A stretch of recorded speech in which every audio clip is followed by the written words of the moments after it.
At 2:37 a.m., the air inside the forge shimmered like an oil-slick mirage. Heat rose in waves from a row of crucibles. Every surface was painted orange by reflected fire. Sparks, half molten, popped and scattered as hammers met steel with a dull, relentless percussion. Men and women moved through the haze like figures seen through glass. Faces obscured by visors, gloved hands precise and tired. A gauge hissed, a lathe whispered. A test cell in the next bay tapped out a high, anxious note as instrumentation warmed to life. This was not showmanship. It was secrecy. A building that, on paper, did not exist, working through a single, near-impossible brief. Teach metal to survive what seemed designed to unmake it. What they were trying to make has sometimes been called bulletproof in later retellings. That word is dangerous in this room, not because it is misleading, but because it imagines an absolute where there were only degrees. The real brief was narrower and more exacting. Produce armor thin and light enough to be added to a fighter-class airframe, yet able to resist the rapid, localized impacts that were shredding planes and killing pilots. The problem married two impossibilities: materials strong enough to stop or slow projectiles, and manufacturing techniques refined enough to make thousands of repeatable parts without putting planes on weight limits that would ground them. A practical caveat before we begin: the sequences you will hear dramatized here are reconstructions, informed by archival practice and interviews with surviving metallurgists and foundry workers whose testimonies exist in fragments. Specific claims about a single secret facility that produced P-47 armor require further verification in public archives. Where the historical record is uncertain, this script will flag the detail as reconstruction or archival source required. The goal is to inhabit the sensory and technical world of such a place and to tell, in a plausible and human way, how the science and the people inside it might have met the brief. If you want sources, archival links, or detailed diagrams mentioned in this piece, check the description below. In the air above the forging line, the problem was simple and impossible at once. Pilots returning from missions reported more and more fragments biting into the fuselage and cockpit area. The Republic P-47 Thunderbolt, a rugged, fast, and heavily armed fighter, already carried a reputation for resilience. But attrition mounted in certain theaters, where ground fire and evolving enemy cannons concentrated damage in the same vulnerable patches. Command wanted an armor solution, one that did not turn a nimble fighter into a lumbering shell. Speed, weight, and cost were all enemies. Time was the worst of them. On the surface, the solution sounded like an engineering homework problem with a deliberately cruel constraint set. Reduce mass per square foot by half, retain stopping power for the most probable ballistics, keep fabrication compatible with wartime supply lines, and do it under strict secrecy. The nature of wartime classification made the assignment a paradox. More minds would help, but more minds would break the silence. So the work moved behind locked doors. The facility itself, as reconstructed here, sat within a larger complex of aircraft production and support, near enough to logistics to ship prototype panels to test ranges quickly, far enough from populated centers to slide under attention. Security was not just about fences and guards, it was a cultural condition. Workers signed oaths, shift rosters were need to know. Inside, rumor and code names replaced public clarity. In the absence of public paperwork, the building's presence existed as a network of human memory and a handful of redacted records. Where I describe rooms, processes, or individual decisions as if from an interview, those scenes are reconstructions built from fragments of interviews and the patterns typical of wartime metallurgy labs. Specific program names and production orders remain undefined in public archives. Reconstruction, archival source required. Into this pressurized atmosphere came a small team, dozens by the end of the first year, but a handful at the start. Their leader, a man in his late 40s with a quiet cadence and a reputation for turning theory into something the shop floor could touch, was known inside as the chief metallurgist. This composite character is inspired by archival figures in wartime metallurgy departments. He is a blend, not a historical portrait. He kept a leather notebook, favored a short pipe that he never lit in the shop, and spoke to alloys the way a pianist speaks about scales, with a mix of affection and discipline. He had learned, early in his career, that metallurgical problems are stubbornly patient. If you wait for the metal to tell you its limits, often you learn more than you expected. He carried that patience into a project that had no time for delay. The young draftsman who joined him brought a different energy. Fresh from technical school, she sketched in ink and eraser, seeing lines that the engineers in crisp shirts could not. Her proposals were audacious in small ways. Rearrangements of rivet patterns, an inclination to curve a plate where tradition would lay it flat, a willingness to trade a fraction of an ounce here for a fraction of an ounce there. She was a composite of several junior designers whose notes survive in marginalia, driven, underpaid, and often the first to be ignored until their idea turned out to be salvageable. Then there was the machinist, a man who wore the marks of the job. Scars, a tendon nicked and healed odd, hands calloused but with the precision of a surgeon. He had seen test cells explode and lived with the knowledge that his hands were both precious instruments and expendable cogs to the war machine. His voice, in later oral history fragments, carries a particular cadence, part pride in craftsmanship, part resignation about what the work demanded. He is a composite figure, too, standing for a generation of shop floor specialists who supplied the muscle and the judgment that no blueprint could fully encode. 3 characters, 3 scales of knowledge. The metallurgist whose equations and temper curves form the backbone of an experiment. The draftsman who imagines form and fit in minutes. And the machinist who turns theoretical solutions into repeatable parts. Each would be required, each would fail, and fail again, in ways that matter. The first week's failures were stubbornly unglamorous. A sheet warped in the cooling bed. A batch of castings produced hairline cracks that propagated under stress. A test coupon shattered along a grain boundary like bad ceramic. Every failure taught them something. Where microsegregation concentrated, where residual stress squealed under thermal cycling, which impurities set a brittle tone. Failure was the laboratory's RNA, information passed along and incorporated into the next generation of trials. It is important to pause for a brief explanation. Why does metal crack instead of bend? The simplification we will use here is deliberate. Metals are crystalline at the microscopic scale, made up of tiny lattices called grains. When you heat and cool metal, those grains grow, shrink, and change structure. Add alloying elements, nickel, chromium, molybdenum, the elements that tune hardness and toughness, and you alter how those grains behave. Too much of an element that hardens the metal can make it brittle, strong against force but liable to snap. Too little, and the metal yields like soft clay, unable to hold an edge or resist impact. The metallurgist's secret work is in part about composing these minute internal geometries, so that when a high-speed projectile hits, the material either absorbs and dissipates the energy, or localizes the damage to a controllable patch rather than surrendering to catastrophic fracture.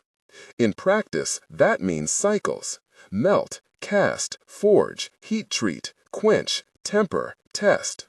Each cycle adds to their data set. Graphs, stress-strain curves, microscopic photos with grain boundaries traced like tree rings. The team experimented with surface treatments and subsurface alloying. They tried sandwiching, thin coatings over ductile cores, and they ran plates through ballistic ranges at different velocities. When a plate held a particular round, it told them something about dynamic deformation. When it failed, the fracture surfaces revealed the misstep. Low-angle shear lips, intergranular cracks, cleavage planes. Notes went into the chief's leather book. Amendments were drawn on overhead transparencies, and the next trial began. They called one microstructure they encountered platelet segregation, a pattern where brittle constituents collected into thin, weak lamellae. It looked, under the microscope, like a riverbed cross-section, paler islands in a darker matrix, each pale continent a brittle phase. Platelets could turn a panel from heroic to helpless when the wrong stress found them. The solution, in some cases, was not brute force, but patience. Adjusting the cooling curve, holding at specific temperatures long enough for diffusion to smooth compositional gradients, or adding a small percentage of a stabilizing element that encouraged a more ductile phase to form. Each change had ripple effects on manufacturability and cost. There were also manufacturing limits to confront. Imagine trying to roll or stamp a plate that must be a fraction thinner than usual, but still convexed to dissipate impact energy. Large presses would imprint slight warps. Dies wore faster under higher strength alloys. Tooling had to be designed to survive those new forces. One night, the machinist came to the chief after a press run with hands blackened and a small slice of metal wrapped in an oily rag. "The dies are going in 6 months," he said, voice low. "We need new steels to make new dies, or they'll grind themselves out on these alloys." The chief looked at the rag and saw the fault line. That advancing a material's performance required the rest of the factory to be remade around it. The test cell was a theater of compressed drama. Ballistic guns were fired at guarded ranges. Instrumentation watched at microsecond resolution. Cameras watched projectiles as they struck, capturing the flash of impact and the subsequent rippling of a panel. In the early runs, the cameras themselves sometimes failed. The shock drives the mounts apart, optics cloud with soot.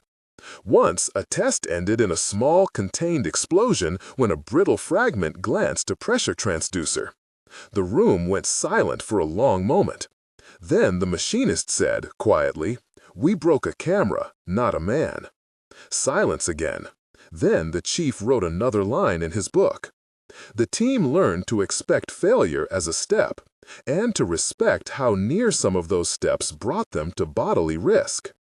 Injuries occurred, but the records and interview fragments insist upon a careful, sober recognition of those costs rather than melodramatic spectacle. One recurring challenge was thermal stress. Metal, when heated, expands. When it cools unevenly, different sections try to change dimensions at different rates, and the result is internal tension. Imagine holding a sliver of ice between two hands and trying to warm one side hotter than the other. The ice binds and can snap. With metal, the stakes are higher because the internal tensions can seed cracks that show only when the piece is stressed in service. The workshop adapted an idea borrowed from watchmaking and naval armor alike: controlled gradients. Rather than quench a plate in a single plunge, they used staged cooling, cooling slowly in parts, insulating sections deliberately to produce a favorable residual stress map. This was delicate work. Too much gradient and the component warped beyond utility. Too little and localized embrittlement persisted. Thermocouples became the team's heartbeat. They stitched loops of wire into prototypes to plot temperature histories like patient ECGs. Another tactic was compositional layering. Where metallurgy offered an uneasy trade between hardness and toughness, a layered solution could mimic the best of both. Hard outer faces could break and shatter a projectile's jacket, while a slightly softer backing could absorb spall and hold the skin together. Building such sandwiches at scale, however, posed its own problems. Bonding, differential expansion, and the sheer difficulty of ensuring every seam met the same standard. To bond layers, they explored pressure welding and diffusion bonding at elevated temperature. Both processes demanded pristine surfaces and precise control of atmospheres to prevent oxidation. Any slip could leave a weak plane. At the heart of these trials was cost, and not only in dollars. Every experimental alloy required rare additions, some elements in limited supply due to wartime demands. The procurement officer in the complex, a weary woman who had to broker shipments of chromium and molybdenum against orders for turbine blades and tank tracks, became enmeshed in every technical debate. "We can have your element," she would say, "if you can justify why the bomber factory can't. Tell me what breaks if I don't deliver." The chief learned to translate metallurgy into logistics, specify tolerances, explain scrap rates, predict uptimes. No scientist survives long in wartime metallurgy without becoming a diplomat. And then there were the invisible variables, minute impurities that crept in through a new batch of scrap feed or a change in the local water used for quenching. Once, a batch of plates failed in unexpected ways, and the team found a trace of sulfur introduced by contaminated flux. The discovery meant that the problem did not lie in alloy composition alone, but in the ecosystem of the shop, its supplies, its cleaning protocols, its human choices. The machinist, with a habit of tasting his fingertips to test for grease in those early, riskier days, found himself becoming the plant's informal quality inspector. His hands learned to notice a smell or a feel that an instrument might not flag until too late. In one striking episode, the sort of event that becomes the seed of legend inside a lab, the team ran a full-scale test of a panel design at a range several towns away. The panel was a composite, a hard-faced outer skin heat-treated to a shimmering temper, backed by a ductile core pre-stressed in compression. The test gun's pulse was ordered to simulate velocities found in certain theater engagements.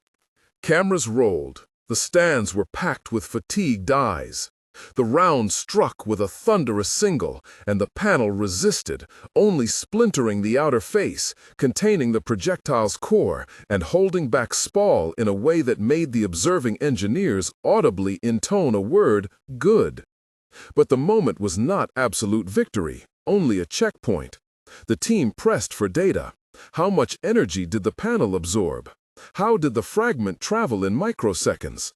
What microstructural changes existed at the impact cone?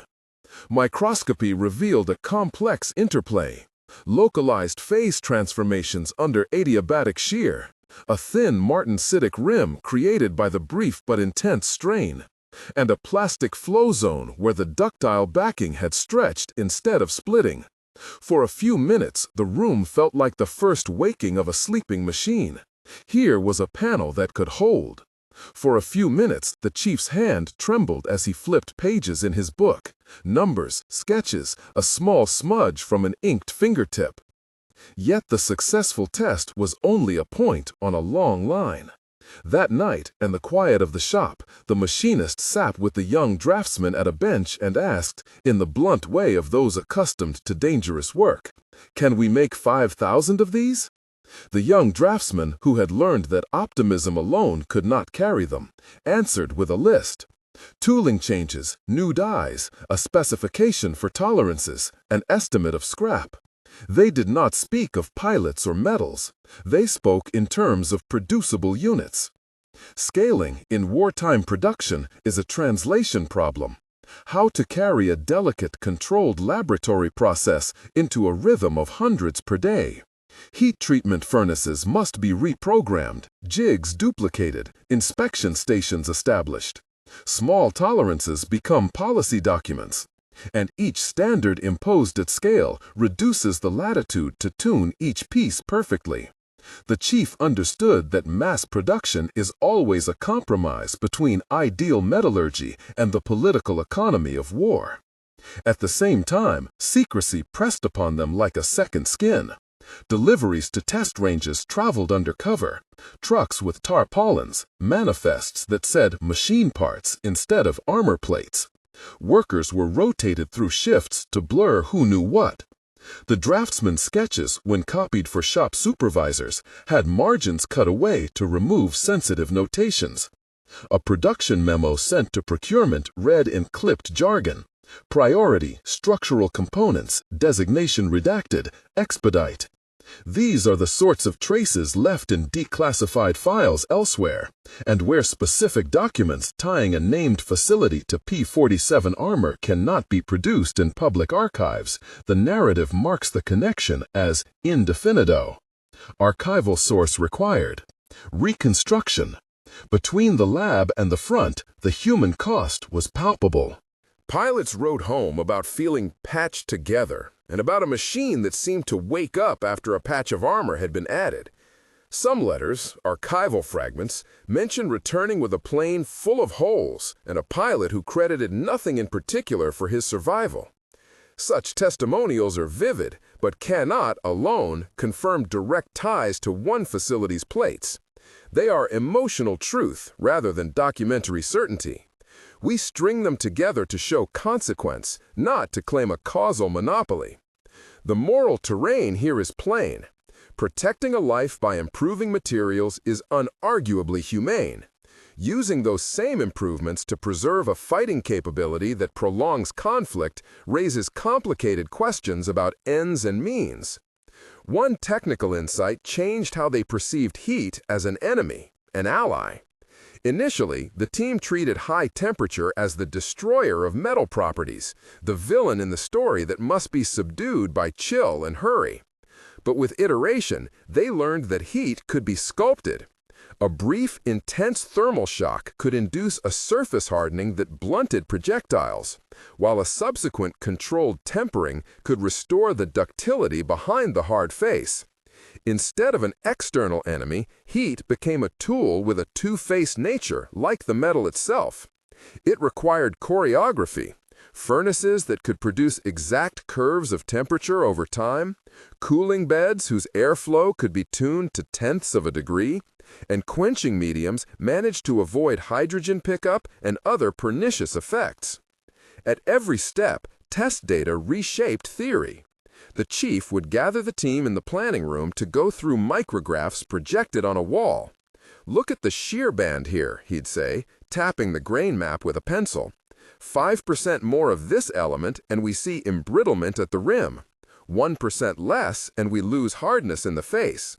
These exchanges mapped the dialectic of metallurgy, a negotiation between properties, always settling for the best possible compromise under given constraints.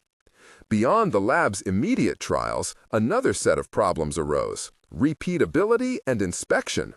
How do you ensure that every plate sent to a squadron meets the same performance? The team built inspection jigs that mimicked service stresses. They used non-destructive testing, ultrasonic scans, radiographs, to spot internal defects without destroying the piece. They annotated data on tags that went with each specimen: heat number, temper cycle, furnace run, operator initials. The chain of custody mattered not only for production quality, but for secrecy. If a faulty batch made it to combat, it would attract unwanted scrutiny. As months passed, the experimenters compiled a taxonomy of failure modes. They labeled them in shorthand on shop-room chalkboards: Type A pinch, intergranular 3, adiabatic shear rim. These names, half scientific and half mythical, created a language that welded the team together. To outsiders, the shop was a uniform hum. Internally, it hummed with private speech about how to make things survive the worst. And yet, there is always a human detail that betrays the sterile cadence of procedure. On the night shift, the young draftsman kept a small postcard pinned by her bench. A grain field in summer, a child's handwriting across the back. When test runs went poorly, she would stare at that postcard for a minute and then return to drawing. The machinist kept his tools oiled to a shine, as if attentive hands could ward off catastrophe. The chief, at one point, brought a pair of knitted gloves for a night worker whose hands were red from cold and heat. He made no announcement. Such small acts are the soft architecture of a hard place. Toward the end of a winter cycle, reports filtered down that frontline loss rates in certain squadrons had decreased. Pilots reported different damage patterns. Materially connecting those reports to a single facility's work, however, steps beyond what declassified records can show without additional sourcing. Where we describe correlation between plate deployment and survivability improvements, those claims remain cautious and qualified. The data suggest a relationship, but they do not prove singular causation. Any definitive linkage to a named facility or program, therefore, remains indefinito. Archival source required. This distinction matters both to the integrity of historical narrative and to honoring veterans accurately. As spring arrived and the shop's heat was less oppressive, the team faced the next challenge: how to move from successful prototypes to a reliable line. They drafted a table of bottlenecks: furnaces that needed expansion, tooling that needed hardening, inspection points that needed automation. They negotiated for machine time in nearby factories, traded small innovations for production runs, and set up a discrete courier system for shipping panels to acceptance trials. Each victory was also a logistical negotiation. One night, as they prepared a new run, a memo arrived from higher command with a curt phrase: "Expedite." No quantities, no timelines, just a pressure that sent ripples through procurement, scheduling, and the morale of men and women who knew the true weight of the work. A life could depend on the difference between a plate that splintered and one that held. They increased shifts, brought in more bodies, trained novices under the tutelage of long-serving machinists. The chief revised inspection tolerances to favor conservative acceptance. The draftsman's curves became standards for dies. The machinist's hands taught newcomers how to feel for burrs that might become crack starters. The plant, once a handful of people arguing and failing in a hush, became an apparatus, still secret, but larger and more confident. And then came the test that would change the tenor of the lab. A scaled trial where a production-grade run, not a prototype, was brought to the range. Instruments were set to record both impact outcomes and manufacturing variances. Each plate's heat number, the operator's initials, the die used, the furnace run. The team watched, up close, as rounds struck in succession. For the first time, the test included spares drawn from a contiguous production line, rather than curated parts from the lab floor. If these plates held, they demonstrated not merely a metallurgical idea, but a manufacturable reality. In the moments before the first shot, the forge's nocturnal rhythm seemed to haunt them. The chief's hand restlessly turned the leather-bound notebook's worn edge. The machinist, whose fingers had become a metronome of the shop, breathed a short, regular breath. The draftsman adjusted her visor, fingers steady, though inside she felt the count of runs, the months of scraping away at problems. A camera framed the action, a horn counted down, and the gun fired.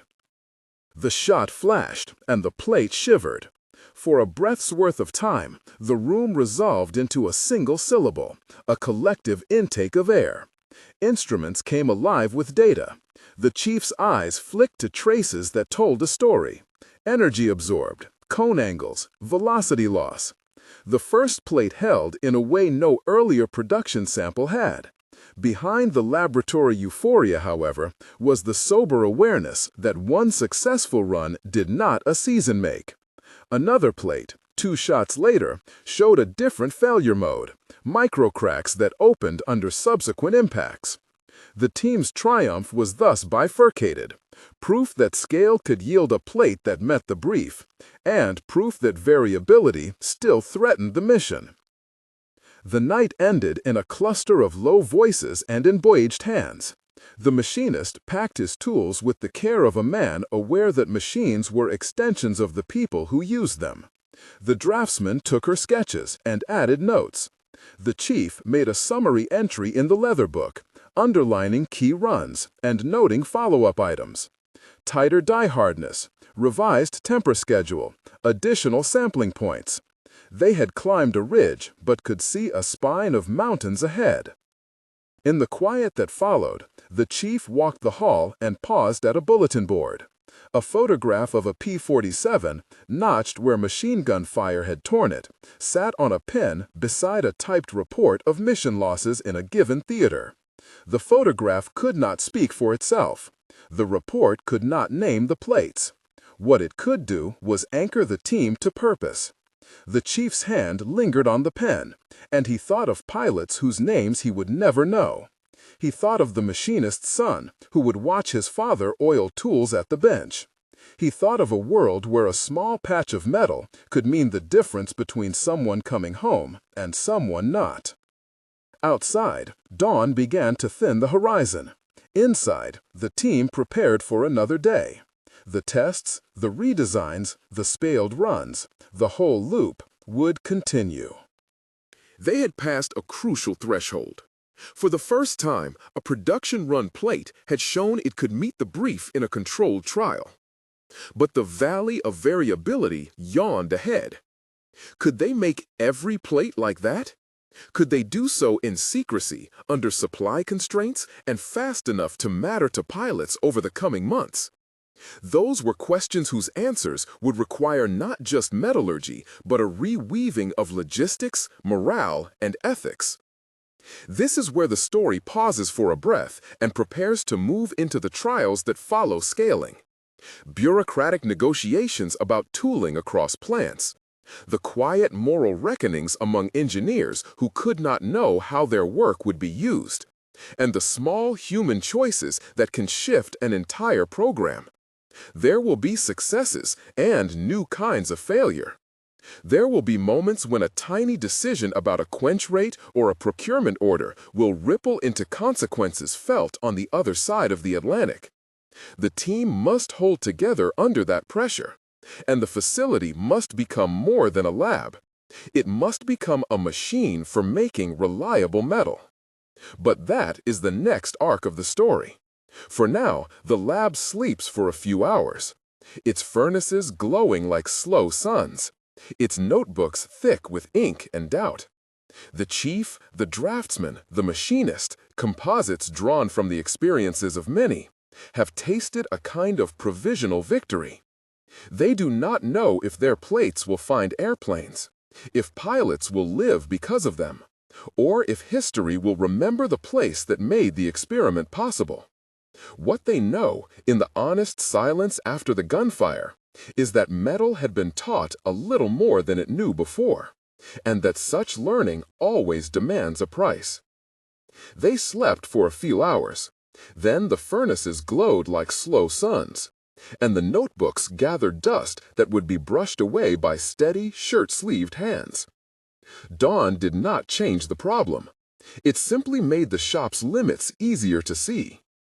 If a prototype could be coaxed to survive a controlled burst on a test range, the far harder task was to make every plate, every panel, every stamped part behave the same way day after day under the pressure of ships' manifests and convoy schedules. The work that had been private, secretive, and experimental would now be translated into spreadsheets, memos, and the slow arithmetic of production readiness. At headquarters, the chief found himself in meetings that tasted less of metal and more of calendars. An engineering liaison from a neighboring plant pushed for a standardized temper schedule the week the draftsman's original sketch was approved for tooling. A procurement captain, her hair pulled tight, her fingers stained with grease from 1,000 paper clips and manifests, asked for numbers the way a surgeon asks for clamp sizes. If I give you 20 furnaces worth of chromium, how many plates come out in spec? Her role was a constant, understated pressure. She held the supply chain like a set of keys, and each key fit many doors. The chief learned to translate micrographs into lead times and temper curves into requisition requests. The romance of discovery yielded to the arithmetic of scale. Shifting processes into existing factories revealed an ecosystem of small pains that punctured idealized plans. A steel mill a half-state away used a slightly different cooling water chemistry. A press operator at Plant C had trained on older dies and favored a feed rate that introduced a subtle taper. A delivery manifest misread a serial number and sent blanks meant for tanks to the armor line. Each error produced a cascade, rework, delay, scrap, and every scrap attracted attention. For a while, it felt like the team was not just doing metallurgy, but practicing a kind of industrial diplomacy, cajoling and codifying, translating laboratory patience into factory standard operating procedures. Those translations produced new failure modes. Where the lab saw a brittle rim and revised a temper schedule, the factory saw bands of inconsistent hardness across a run. Spot checks revealed pockets, plates imported from a single shift, where the grain structure showed evidence of incomplete homogenization. The inspectors called them ghost runs, batches that looked normal in surface finish yet hid subsurface anomalies.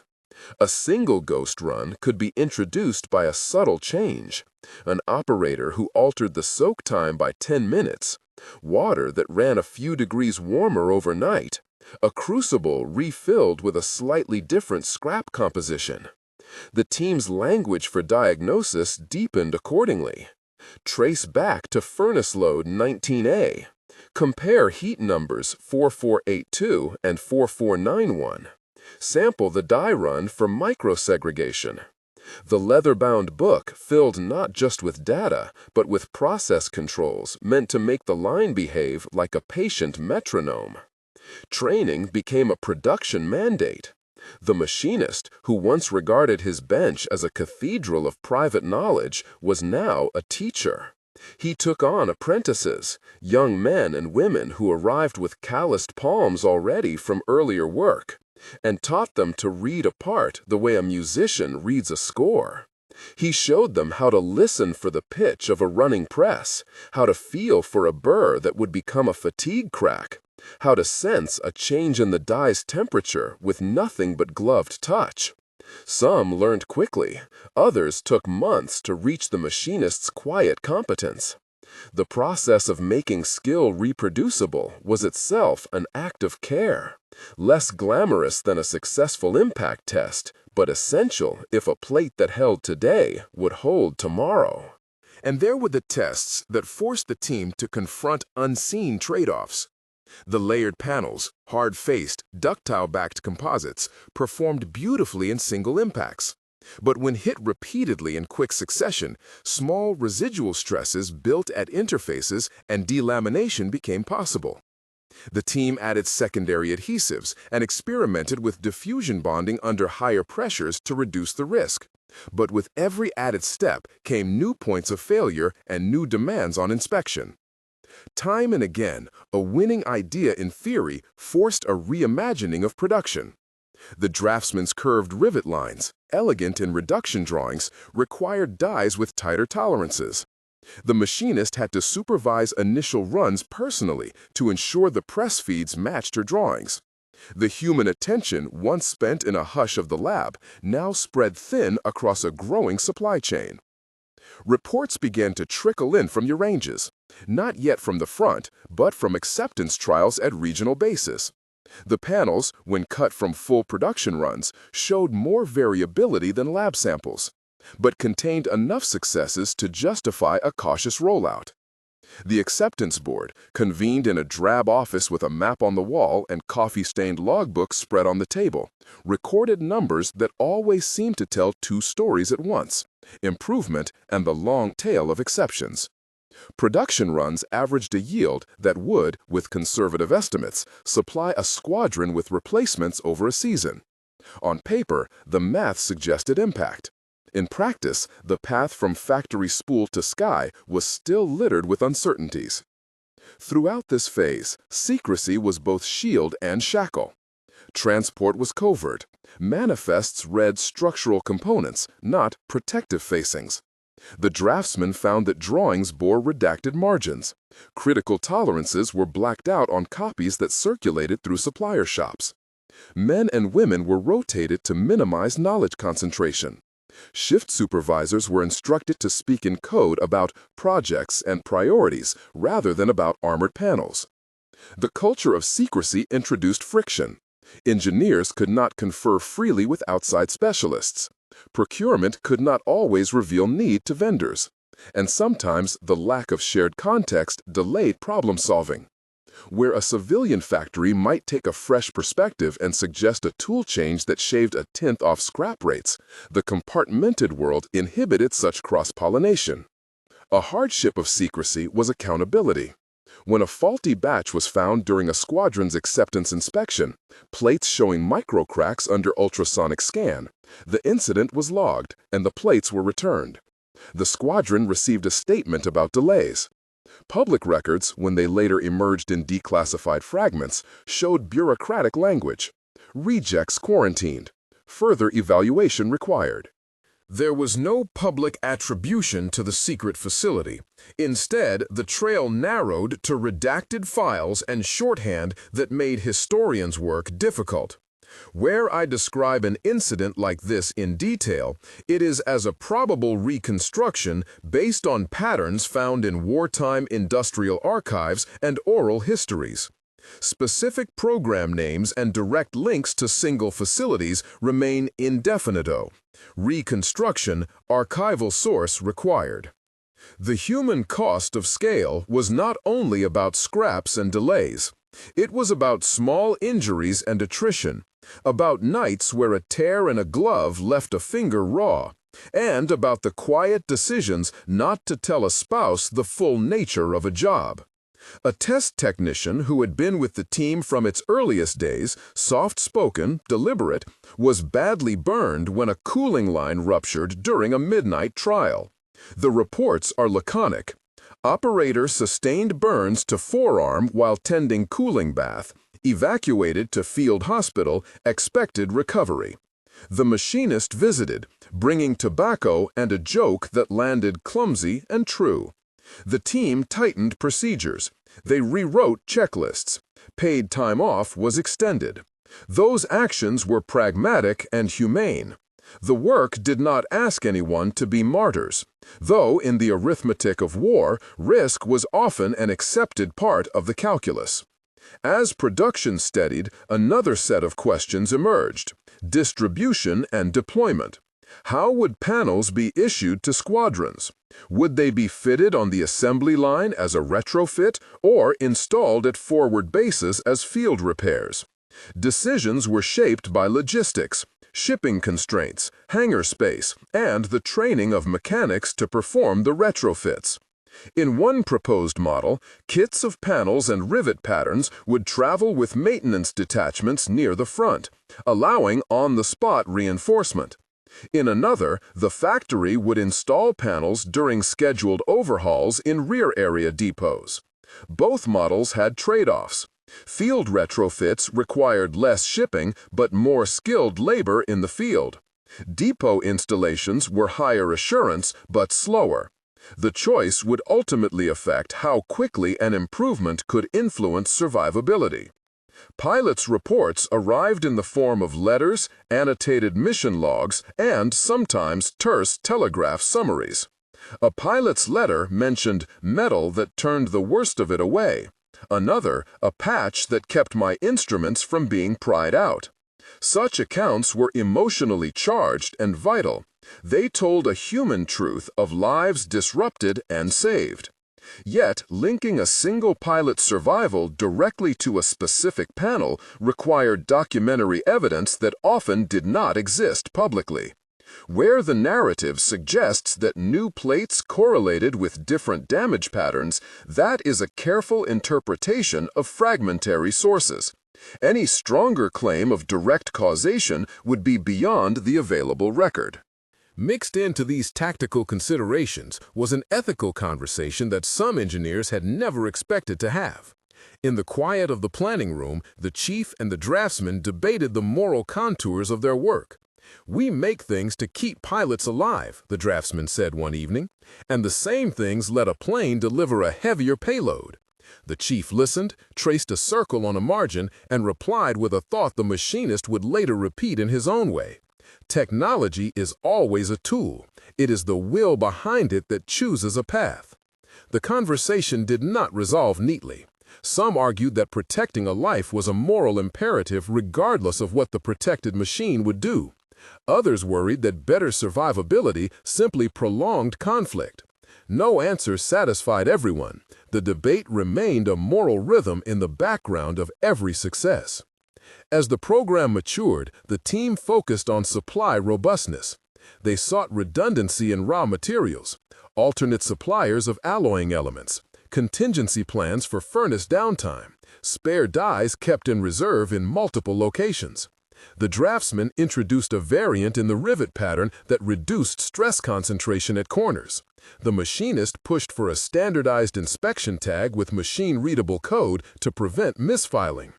In the lab, the chief continued to refine temper schedules and to mandate statistical process controls. They instituted batch sampling protocols. Every nth plate would undergo destructive testing to verify microstructure, while non-destructive methods would inspect the rest. The goal was to convert intermittent success into a predictable yield. A pivotal moment came in a long series of acceptance trials conducted under the watch of a multi-plant oversight team. This was not a single laboratory test, but a controlled evaluation of hundreds of plates pulled at random from successive production runs. The overseers ran shots designed to represent the most probable combat velocities and angles. They also subjected plates to simulated fatigue cycles to mimic the repeated stresses of service. Data streams unfolded: velocity decay, fragment distribution, micrograph changes. Analysts built confidence intervals and ran charts. They modeled likely in-service performance. The outcome was not a clean single verdict, but a probabilistic finding, a statistically significant reduction in penetration events under specific conditions, linked to the presence of the production plates in the tested configurations. The report, when later declassified in part, spoke in responsible, cautious language about improved resistance, not about absolutes. Where the film speaks of these trials, it is describing a reconstructed evaluation of the kind found in wartime records. Direct attribution to a named secret facility remains undefinite, absent archival corroboration. Scaling the program changed how success was measured. The lab had sought a plate that holds. Production sought a plate that meets process capability indices every day for 12 months. They introduced control charts and instituted root cause analysis procedures when runs trended toward drift. The machinists' apprentices became troubleshooters. They were taught to interpret SPC charts as narratives of machine health. The draftsman translated design intent into acceptance criteria that could be checked by inspectors wearing gloves rather than microscopes. The chief became an architect of process reliability, not merely of metallurgical possibility. At sea level, in hangars and on forward airfields, the plates were installed with care and sometimes with impatience. Mechanics in coveralls learned new sequences, riveting patterns, and torque settings. When a retrofit was done well, a crew chief would note it in a log with the quiet pride of a job done properly. When a retrofit was rushed, ragged rivet lines and misaligned panels sometimes led to in-service fatigue that created new maintenance burdens. The logistics of upkeep became almost as important as the initial installation. A poorly tracked spare part could leave a pilot flying with a compromised patch. Throughout these operational efforts, the seam between secrecy and transparency remained fraught. Some commanders requested more plates. Some maintenance units complained of delays. Occasionally, requests were escalated with a blunt priority stamp, and the factory responded with extra shifts and weekend runs. Sometimes shipments were rerouted to where they seemed most urgent. Other times, red tape slowed deliveries despite the best intentions. The intelligence demands of a war machine often operated cross-purposes. Secrecy can preserve security, but can also delay the distribution of life-saving materials. As months passed into a campaign season, squadron logs hinted at shifting patterns. Some units reported fewer catastrophic cockpit penetrations in sorties where retrofits had been conducted. Others recorded similar distributions of damage, but more pilots returning to base alive to tell the tale. Those accounts suggest a relationship between the new panels and survivability outcomes. But the archives caution us. Without clear production-to-plane chain of custody records, the link cannot be conclusively proven. Where the narrative suggests impact, it does so with humility, and the necessary labels marking the limits of available evidence. Beyond the operational narrative, the work inside the secret forge began to seed the post-war world. The techniques refined under pressure, controlled thermal gradients, diffusion bonding at scale, statistical process controls adapted for materials, found civilian echoes in industries hungry for stronger, lighter metals. After the need for secrecy waned, elements of the production protocols migrated into peacetime manufacturing. Pressure-welded layered materials for marine applications, heat treatment curves adapted for turbine disks, non-destructive inspection standards that lifted reliability across sectors. Individuals who had worked under the hush of classified programs moved into universities, mills, and new companies, carrying tacit knowledge in their heads and habits. Their chips of learning scattered into a broader technological landscape. But these lines of influence are complex. Where a wartime process informs peacetime innovation, it is rarely a single thread. Materials knowledge diffuses through publications, patents, personnel flow, and sometimes through declassified reports. In the decades that followed, researchers cited improved toughness in certain stainless systems and the value of layered constructions in specific applications. Whether any particular technique traces directly to this secret program is a question for archivists and historians. Here, the film uses reconstruction to suggest plausible channels of influence rather than asserting a single direct lineage. There is an intimate human story that runs beneath the technical progress. The machinist who had taught apprentices retired quietly a few years after the war. He visited the plant occasionally and was recognized by a small plaque. No fanfare, no headline, stuck in a corridor where only employees walked. The draftsman, who had once sketched rivet lines at 2 in the morning, went on to teach design at a technical institute, carrying her secret margins in a locked drawer. The chief, older now, spent his later years consulting on quality control frameworks and would sometimes sit with a cup of tea and thumb the leather-bound book whose pages had once been inked at midnight. These personal epilogues are composite renderings inspired by the recorded paths of many wartime technologists. Individual fates vary, and any single biography in the record must be verified against archival sources. When museums later exhibited a battered P-47 fuselage, visitors pressed their faces to glass and tried to imagine the hands that had repaired and reinforced it. A museum label might speculate about materials used, the retrofits performed, and the pilots who walked away from wreckage. But museum displays simplify nuance for public comprehension. They cannot replace the patient work of archives and oral history. Here again, the film keeps a cautious stance. Evocative images stand in for concrete provenance where the public record remains thin. If a viewer sees a photograph of a panel and draws an intuitive line to a factory in secrecy, that is a natural inference, but one historians must confirm. Finally, the moral ledger repeatedly reopens. The team who taught metal to resist penetration had saved lives. That much is clear. They also increased the resilience of machines designed for violence. The tension between these facts does not dissolve into neat moral closure. In reunion letters and veterans' interviews, the language is often simple and human. Gratitude for a colleague who returned safely. Sorrow over friends who did not. The engineer's own reflections are mixed.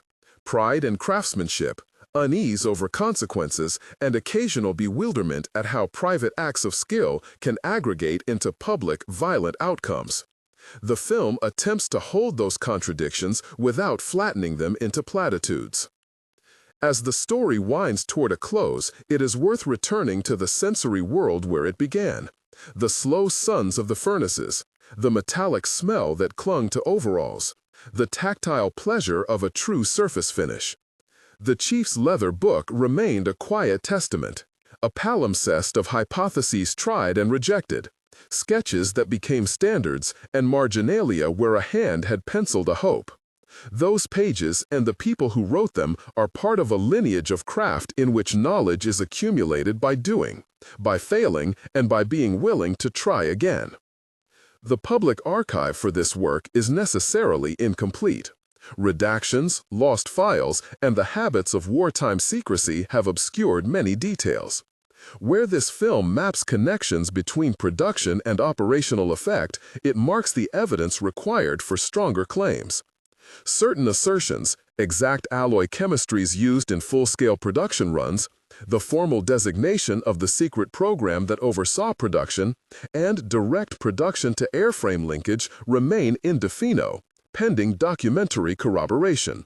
For viewers who want to explore those records, the description includes suggested starting points and links to declassified fragments where available. Archival source required. Reconstruction. On the moral ledger, the men and women in the secret forge occupy an uneasy space. They were craftspeople doing a job under the duress of war, operating within constraints they did not alone control. Their work saved lives in some cases and prolonged combat in others. The film resists facile judgments. It invites viewers to consider the double edges of technical innovation, to celebrate the care and competence shown by individuals, while also acknowledging the broader systems in which those acts had consequences. In the end, the building that may or may not be directly tied to any single recorded program stands as a symbol of secrecy, of iterative failure, of human ingenuity constrained by time and material limits. Whether labeled in declassified files or remembered only in oral fragments, the story of people teaching metal to stand against destruction is as much about human tenacity as it is about microstructures and temper curves. The plates they rolled and tempered, the dies they hardened, the inspection tags they signed, all are devices through which individuals tried to keep one another alive. If this reconstruction has raised more questions than firm answers, that is by design. History, especially a history filtered through secrecy, rewards patient inquiry and careful corroboration. We have tried to place you inside the forge, to let you hear the hammers and see the sparks, and to meet the people who turned theory into practice.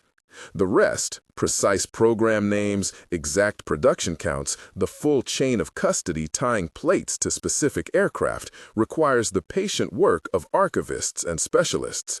For viewers interested in digging deeper, the description below contains links to primary sources we consulted and to suggestions for where to look next. Archival source required. This story closes on a quiet scene. Years after the lines cooled and the loud demands of wartime production faded, the chief returned once to the plant, not to shout instructions or to check charts, but to stand in a corridor where light fell through a high window and dust motes spun like slow galaxies. A plaque in the lobby recognized an unnamed team for service in materials innovation. He stood there a long time, thumb brushing the edge of his leather book in his pocket. The draftsman sent him a postcard from a classroom. The machinist's apprentices had gone on to make things that served other, gentler civilian needs. History would remember some parts of their work, forget others, and in many cases leave questions redacted or unanswered. If this reconstruction has provoked your curiosity, please check the description for archival sources and diagrams. If you found the account compelling, subscribe to the channel, leave a comment telling us what archive or topic you would like us to explore next. The questions of provenance, technique, and moral consequence are open. They invite further research and perhaps more stories. Archival source required. Detailed facility records linking production batches to specific airframes. Indeterminate. Exact alloy compositions and full temper schedules used in production runs, indeterminate. Original program nomenclature and procurement orders, indeterminate. Production notes, fact-check checklist. Which facility or facilities produced armor panels used on Republic P-47 airframes? Archival source required, indeterminate. Exact alloy chemistries used in wartime production runs, percentages of alloying elements, heat treatment temperatures and times, archival source required, indeterminate. Procurement records tying specific plate heat numbers to delivery orders and airframe serials, archival source required. Declassified test reports from acceptance trials, instrumentation logs, ballistic ranges, camera footage to corroborate reconstructed test sequences, archival source required. Personnel records to verify the presence and roles of named archetypal figures, where unavailable, treat characters as composites. Any memos or directives that explicitly ordered production priorities for these panels. Redacted items to be noted. Archival source required.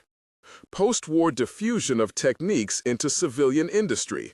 Archival citations, patents, or publications establishing lines of influence. Archival source required.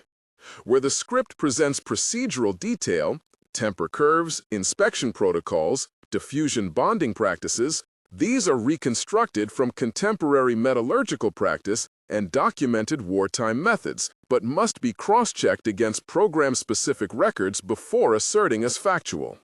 All dramatized personal vignettes are composites, inspired by surviving oral histories and should be treated as representative, rather than strictly biographical. Reconstruction.